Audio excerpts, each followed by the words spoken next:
Word.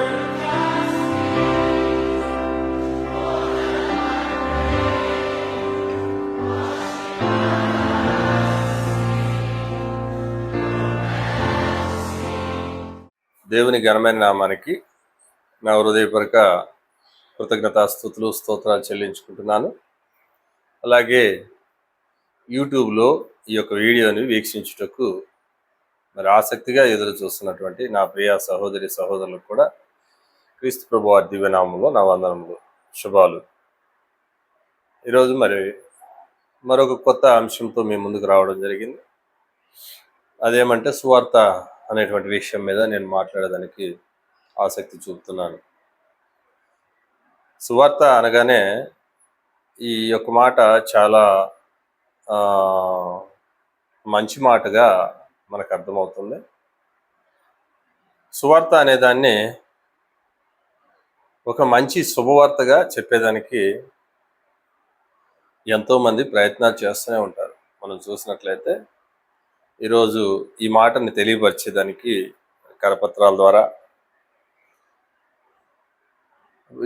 అంటే వివిధ ప్రసార సాధనముల ద్వారా మరి కొంతమంది సువార్త ప్రకటించేదానికి అవకాశం లేని వారు మొబైల్లో తన యొక్క స్టేటస్లో అనగా వాట్సాప్ స్టేటస్లో పెట్టే వాళ్ళని కూడా మనం చూస్తాం.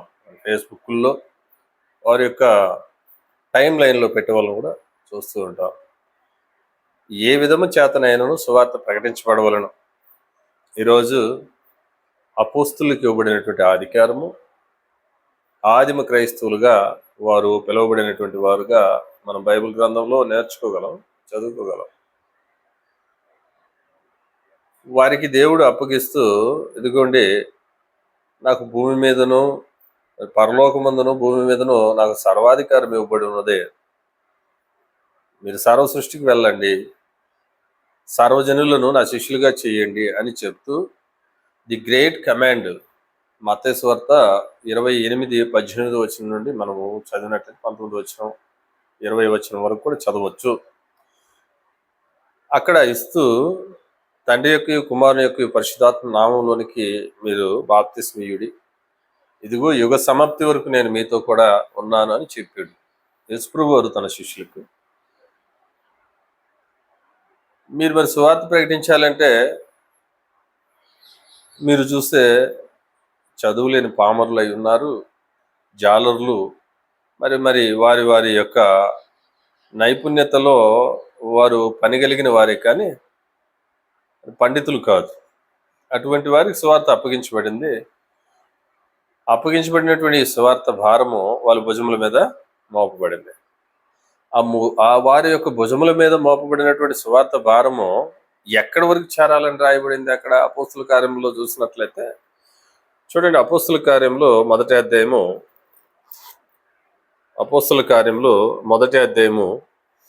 7వ వచనమును 8వ వచనాన్ని చదువుతాను. ఆయనను పరిశుద్ధాత్మ మీ మీదకు వచ్చినప్పుడు మీరు శక్తిని పొందుతారు కనుక మీరు యెరూషలేములోను యూదయ సమరయ దేశంలో ఎందంతటను భూదిగంతముల వరకు నాకు శిష్యులై ఉందరని వారితో చెప్పిన. అంటే పరిధి, సువార్త ప్రకటించవలసిన పరిధి యెరూషలేము, సమరయ, యూదయ, గలిలయ, ఈ విధంగా భూదిగంతముల వరకు ఆ పరిధి విస్తరించవలన సువార్త అని వారికి అప్పగించబడింది. మరి భూనివాస జీవితంలో ప్రతి మనిషి గమనించవలసినటువంటి గొప్ప సత్యం ఏంటంటే దేవుడు ఒక చిత్తమును కలిగి ఉన్నాడు. దేవుడు తనంతట తానే మరి తన హృదయంలో ఒక నిర్ణయాన్ని కలిగి ఉన్నాడు. ఆ నిర్ణయం ఏంటంటే మనుషులందరూ రక్షణ పొందవలను, వారంతా కూడా సత్యం గురించిన అనుభవ జ్ఞానము మరి పొందవలను అని రాయబడి ఉంది. తిమోతికి రాసిన మొదటి పత్రిక, అపోస్తలుడైన పౌలు గారు తిమోతికి రాసిన మొదటి పత్రిక 2వ అధ్యాయం 4వ వచనంలో చూస్తే దేవుని చిత్తం ఏమైనదంటే మనుషులందరూ రక్షణ పొందాలి, మరి వారు సత్యం గురించిన అనుభవ జ్ఞానమును పొందవలనని రాయబడి ఉంది. అంటే భూనివాస మానవ జీవితంలో మనుషులందరూ రక్షింపబడాలి, సత్యమును గురించిన అనుభవ జ్ఞానం అనగా రూపాంతరం చెందాలి అనేటువంటిది దేవుని యొక్క చిత్తం. మరి మనిషి రక్షించబడేదానికి ఒక శక్తి అవసరం. అదే సువార్త. చూడండి, ఆ శక్తి దేవుడు ఎక్కడ పెట్టాడంటే, రోమిలికి రాసిన పత్రిక 1వ అధ్యాయము 16 వచనం చదివినట్లయితే, సువార్తను గురించి నేను సిగ్గుపడి వాడను కాను, ఏలయనగా నమ్ము ప్రతివానికి, మొదట యూదునికి గ్రీసు దేశస్తునికి కూడా రక్షణ కలుగజేయుటకు అది దేవుని శక్తి అయి ఉన్నది. నమ్మాలి. అది యూదుడు అయినటువంటి మనుషునితో మొదలవుతుంది. ఆ రక్షణ సర్వ ప్రపంచానికి వ్యాప్తి చెందుతుంది అనేటువంటి ఆలోచన కలిగి, అది నమ్మిన ప్రతివానికి రక్షణ కలుగు చేయుటకై దేవుని శక్తి అయి ఉన్నది అని చెప్పడం జరుగుతుంది. సువార్తలు ఏముందంట? దేవుని శక్తి ఉంది. ఒక మనిషి రక్షించబడటానికి సువార్త ప్రకటించాలి. ఒక మనిషి సత్యమును గురించిన అనుభవ జ్ఞానము మరి పొందుకున్నట్టు, అనగా రక్షణ పొందిన తర్వాత, సంఘంలో చేర్చబడిన తర్వాత సత్యమును గురించిన అనుభవ జ్ఞానము పొందుటకు బోధ అవసరమైనది. అంటే రక్షణకు సువార్త అవసరము, మనిషి రూపాంతరం చెందుటకు బోధ అవసరం. ఈ విషయాన్ని స్పష్టంగా దేవుడు తెలియజేస్తున్నాడు, తన చిత్తం ఏమైనదో. కనుక తండ్రి తన చిత్తాన్ని తెలియజేస్తున్నాడు కాబట్టి కుమారుడు దాన్ని అమలు చేసేదానికి భూమిపైకి శరీరధారిగా వచ్చేసాడు. చూడండి, ఆయన శరీరధారిగా వస్తూ భూమి మీదకి వస్తూ ఒక అద్భుతమైన మాట ఇక్కడ రాయబడి ఉంది హెబ్రీయులకు రాసిన పత్రికలో. హెబ్రీయులకు రాసిన పత్రిక 10వ అధ్యాయము 5వ వచనం నుండి నేను చదువుతున్నాను, శ్రద్ధగా గమనించండి. కాబట్టి ఆయన ఈ లోకమందు ప్రవేశించినప్పుడు ఇలాగ చెప్పుచున్నాడు, బలియు అర్పణయు నీవు కోరలేదు గాని నాకొక శరీరమును అమర్చితివి. యేసుక్రీస్తు వారికి ఒక శరీరము అమర్చడం జరిగింది. అనగా అమర్చడం అంటే ఆత్మకు శరీరాన్ని దేవుడు అమర్చి ఉన్నాడు. శరీరాన్ని ఆత్మకు ఆపాదించాడు. దేవుడు ఏమై ఉన్నాడు? ఆత్మై ఉన్నాడు. మరి యేసుక్రీస్తు ఆత్మస్వరూపి, తండ్రిని దేవుడు ఆత్మస్వరూపి, మరి పరిశుద్ధాత్ముడు ఆత్మస్వరూపి. మరి ఆత్మస్వరూపి అయినటువంటి దేవుడు శరీరధారిగా రావాలంటే ఆయనకు ఒక శరీరము అమర్చబడాలి.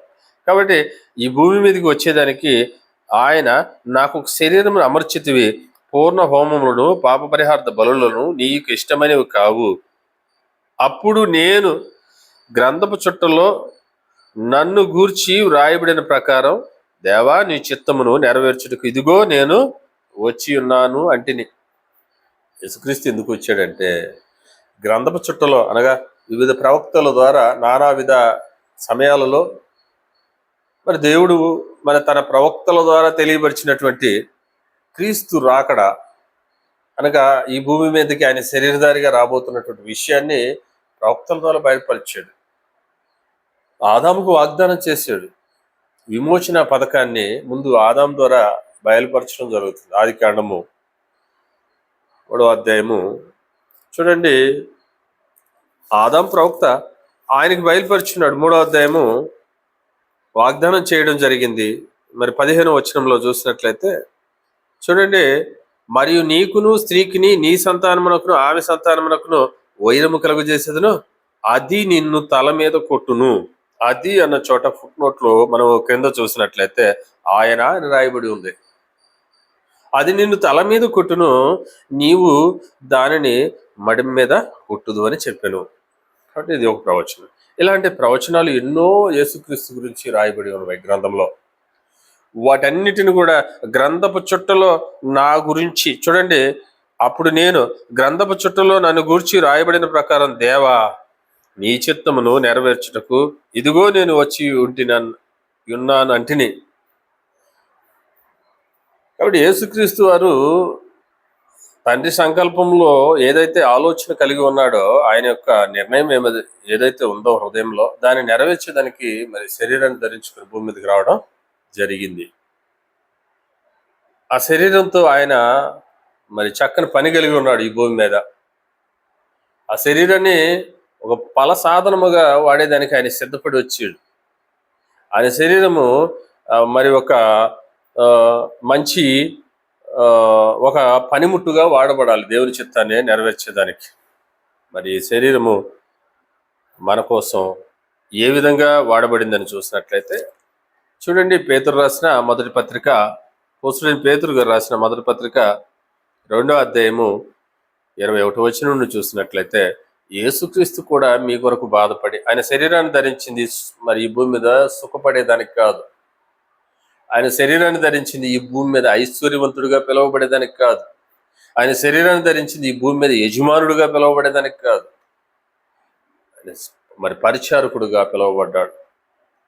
సేవ చేయించుకునేదానికి ఆయన రాలేదు, మరి పరిచర్య చేయటానికి నేను వచ్చాను అంటున్నాడు.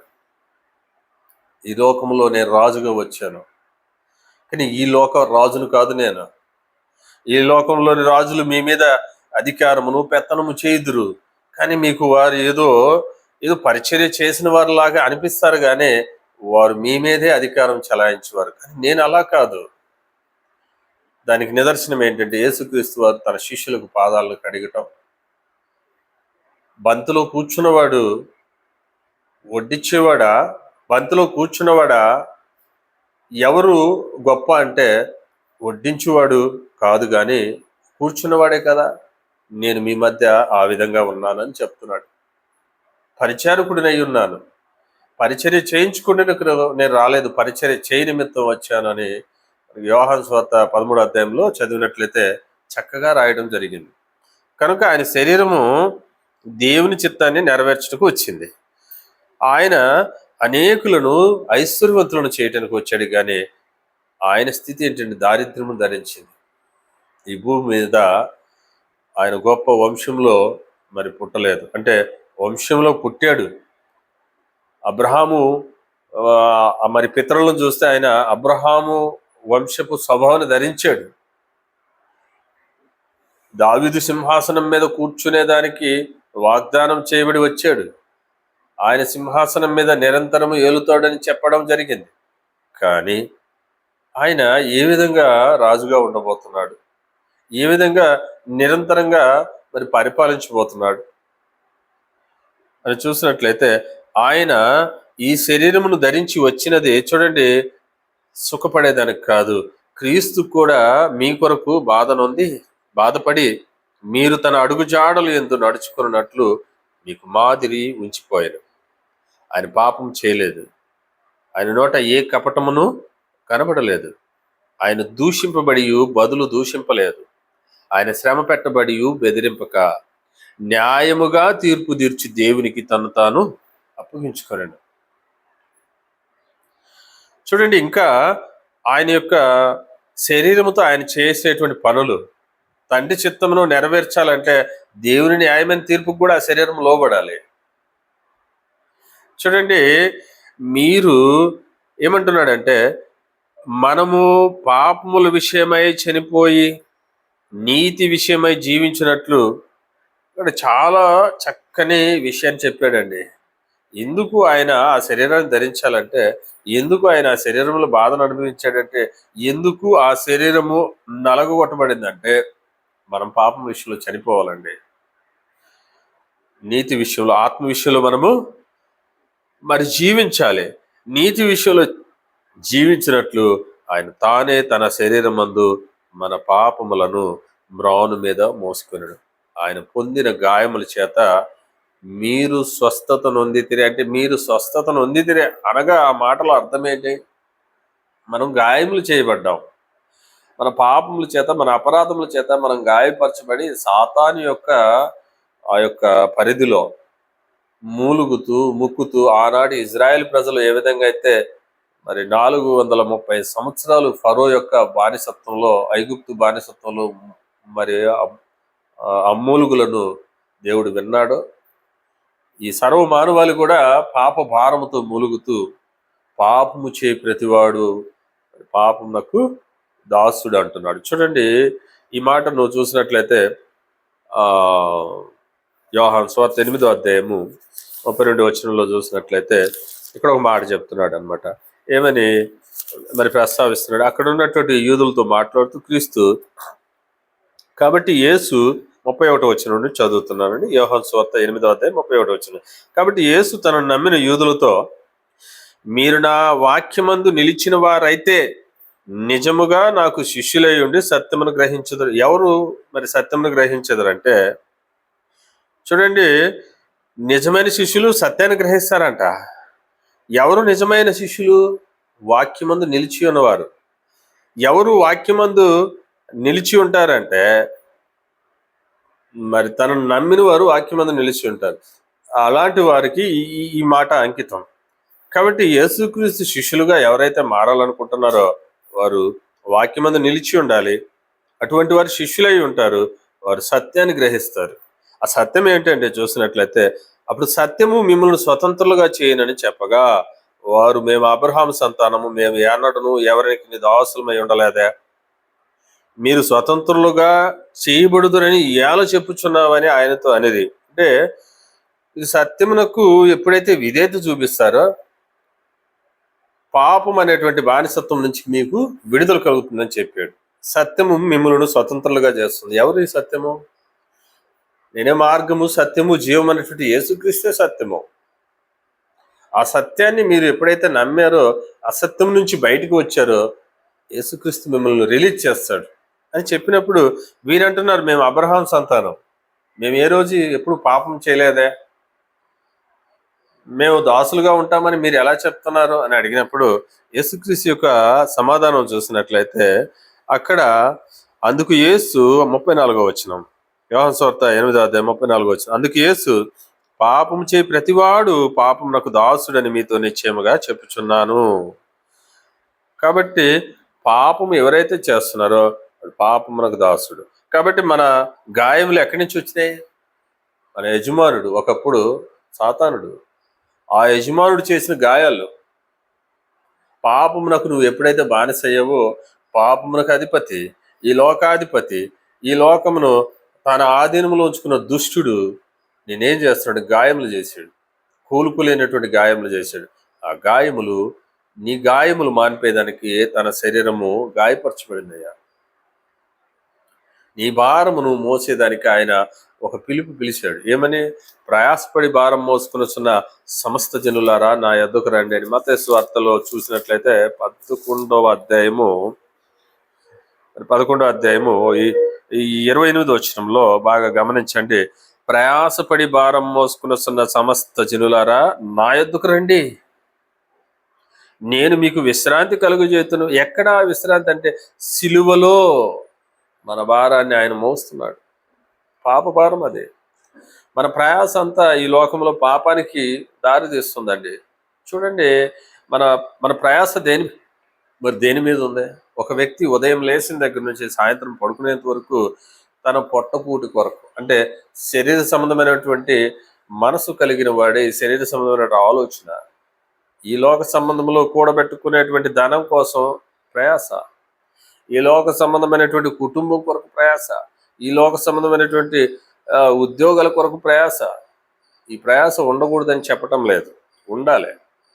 అది కొంచెం మటుకు ప్రయోజనం కలిగేస్తుందని తిమోతి గారు మరికి ఇక్కడ రాస్తూ, తిమోతి గారికి పౌలు గారు రాస్తూ 1 తిమోతి పత్రికలో 4వ అధ్యాయం 8వ వచనంలో చూడండి, మరి కొంచెం మటుకు ప్రయోజనకరమైనది ఉంది, అన్ని విషయాల్లో ప్రయోజనకరమైనది ఉంది అని చెప్తున్నాడు. కొంచెం వరకు ప్రయోజనకరమైనది ఏంటంటే శరీర సంబంధమైన సాధన.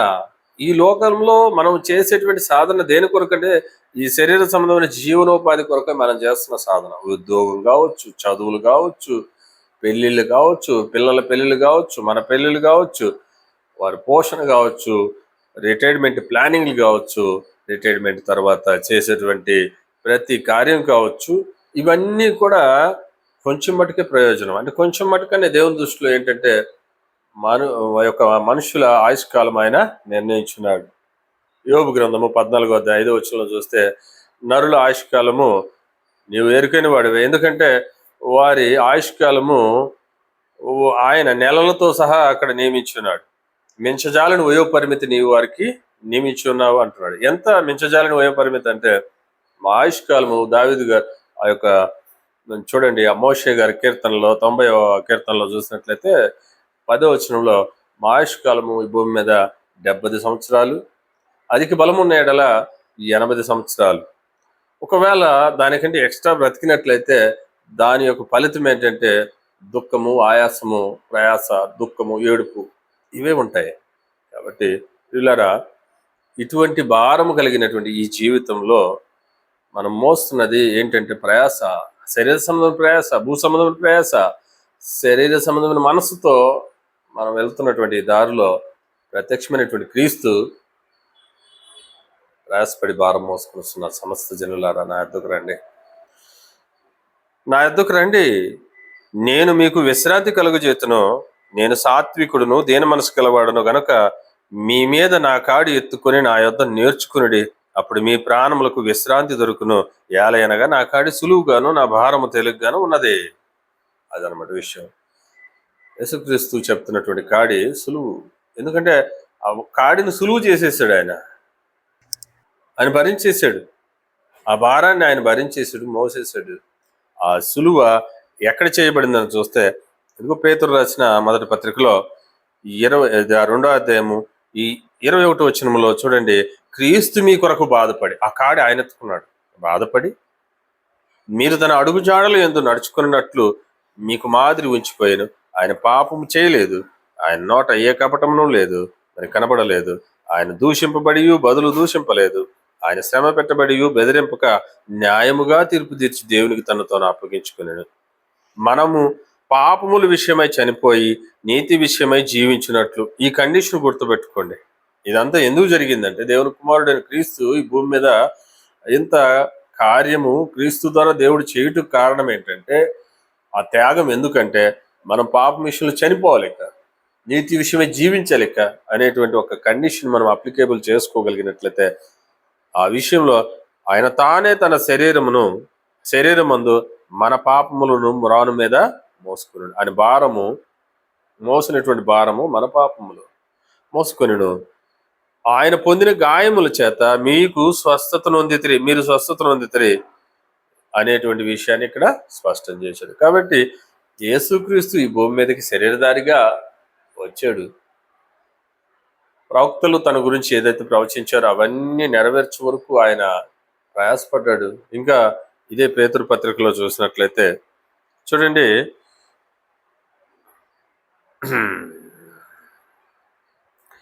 పేతురు పత్రిక మొదటి అధ్యాయము 10-11 వచనాలను చదివినట్లయితే, మీకు కలుగు ఆ కృపను ప్రవచించిన ప్రవక్తలు ఈ రక్షణను గురించి పరిశీలించుచు, మనకు కలిగేది ఏంటంటే కృప.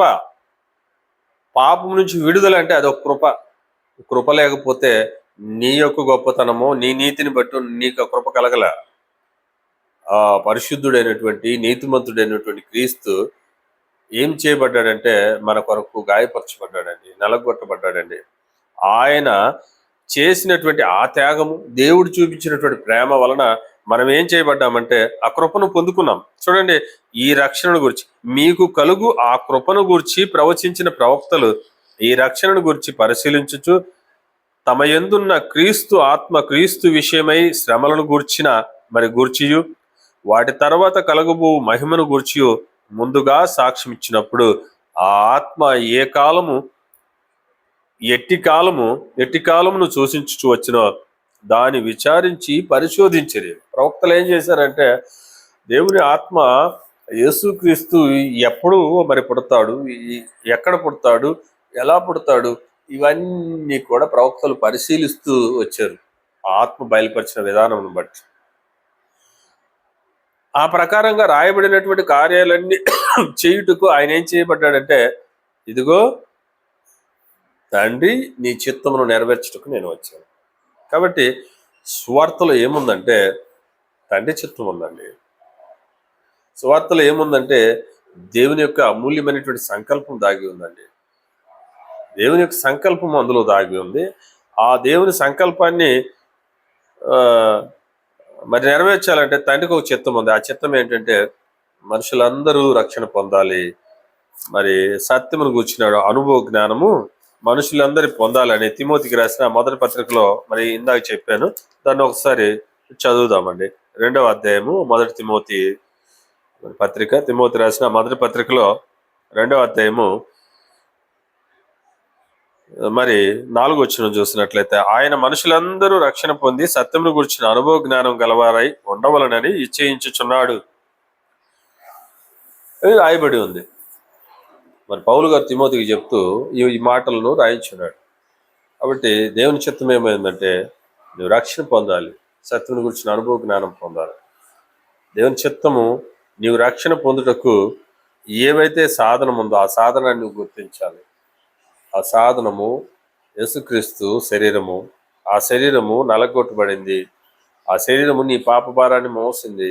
ఆ శరీరము నువ్వు పొందినటువంటి దెబ్బలను నువ్వు పొందవలసినటువంటి దెబ్బలను ఆయన భరించాడు. నువ్వు పొందవలసిన అవమానాలను ఆయన సహించాడు. మరి అటువంటి క్రీస్తుని ప్రకటించేదానికి మనం ఇప్పుడు ఎల్లప్పుడూ సిద్ధంగా ఉండాలి.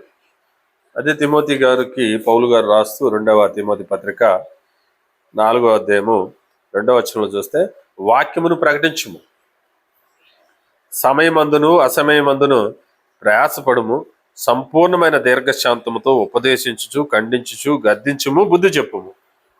ఏం చెప్పేయాలా ఇక్కడ? దీర్ఘశాంతము దేనికి అవసరమో తెలుసా? సంపూర్ణమైన దీర్ఘశాంతముతో మరి ఉపదేశించుటకు, ఖండించుటకు, గద్దించుటకు, బుద్ధి చెప్పుటకు అవసరమై ఉన్నది. కాబట్టి ఈ విధమైనటువంటి గొప్ప సువార్త యేసుక్రీస్తు ద్వారా తేబడింది కనుక ఈ భూమి మీదకి, దీన్ని మనము లిటరల్గా చెప్తే ఏ మనిషి అంగీకరించడు. కాబట్టి మనం ఎలా చెప్పాలంటే దీన్ని మరి అపోస్తుడైన పౌలు గారు కొరింథీ సంఘానికి రాస్తూ మరి ఇక్కడ ఆ సువార్తను గురించి అద్భుతంగా రాయడం జరిగింది. 15వ అధ్యాయము అపోస్తుడైన పౌలు గారు కొరింథీ సంఘానికి రాస్తూ 1 కొరింథీ పత్రిక 15వ అధ్యాయము 1 నుంచి ఒక 4 వచనాలు చదివినట్లయితే చూడండి. మరి సహోదరులారా, నేను మీకు ప్రకటించిన సువార్తను మీకు తెలియపరుచున్నారు. మీరు దానిని అంగీకరించితిరి, దాని యందే నిలిచి ఉన్నారు.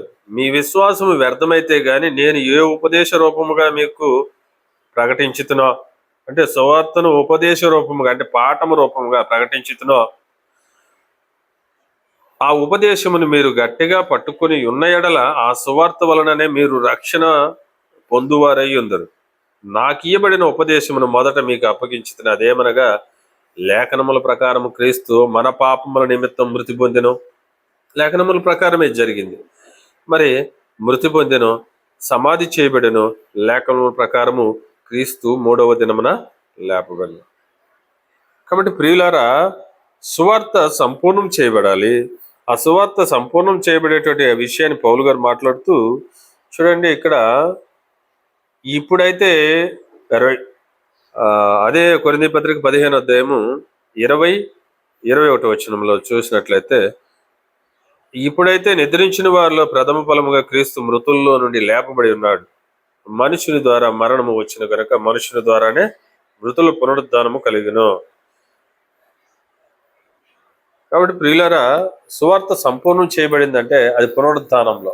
ఆ పునరుద్ధాన శక్తి ద్వారా మనుషులకు ఎటువంటి ప్రణాళికలను దేవుడు సిద్ధపరుచున్నాడో అది ప్రతి ఒక్కరూ గమనించాలని ఆలోచించి ఈ సువార్తను ప్రకటించేదానికి చూడండి మన వంతుగా మనము కృషి చేయాలి. అందుకే దేవుడు ఏమంటున్నాడంటే, సువార్త ప్రకటించు వాని పాదములు ఎంతో సుందరములు అని చెప్పడం జరిగింది. కనుక ఇటువంటి సుందర పాదములు కలిగిన వారమే మంచి వార్తను మనుషుల యొద్దకు తీసుకెళ్లేదానికి మనం ఎల్లప్పుడూ సిద్ధంగా ఉండాలి. బుద్ధి చెప్పేదానికి, ఖండించేదానికి, వాళ్ళని సరిచేసేదానికి ఈ వాక్యము ఎంతో మేలుకరమైనది, ప్రయోజనకరమైనది కనుక సువార్తను ప్రకటించేదానికి మనం సిద్ధంగా ఉండాలని, సిలువను గూర్చిన వార్త సువార్త దాన్ని కలిపి చెరిపెడివారుగా మనం ఉండకూడదు. అది మరి పౌలు, మరి పేతురు, వారి యొక్క అపోస్తలులు ఏమని అంటున్నారంటే, చూడండి మేము సిలువ వేయబడిన క్రీస్తును ప్రకటించేవారమై ఉన్నాము అని చెప్తున్నాడు. సిలువ వేయబడినటువంటి క్రీస్తును ప్రకటించేటువంటి మనము ఆ సిలువను గూర్చి మాత్రము తప్ప వేరే వార్త ఏది చెప్పకూడదు అనేటువంటి విషయాన్ని మీరు నేను గమనించాలని నన్ను నేను హెచ్చరించుకుంటూ ఈ మాటలను మీకు బయలుపరుస్తూ నా యొక్క ఈ ప్రసంగాన్ని ముగిస్తున్నాను. చక్కగా విన్నటువంటి మీ అందరికి కూడా మన ప్రభువును లోకరక్షకుడైన యేసుక్రీస్తు వారి దివ్యనామంలో నా వందనములు, శుభములు. ఈ వాక్యాన్ని ఇంతటితో ముగిస్తున్నాను. Thank you. God bless you.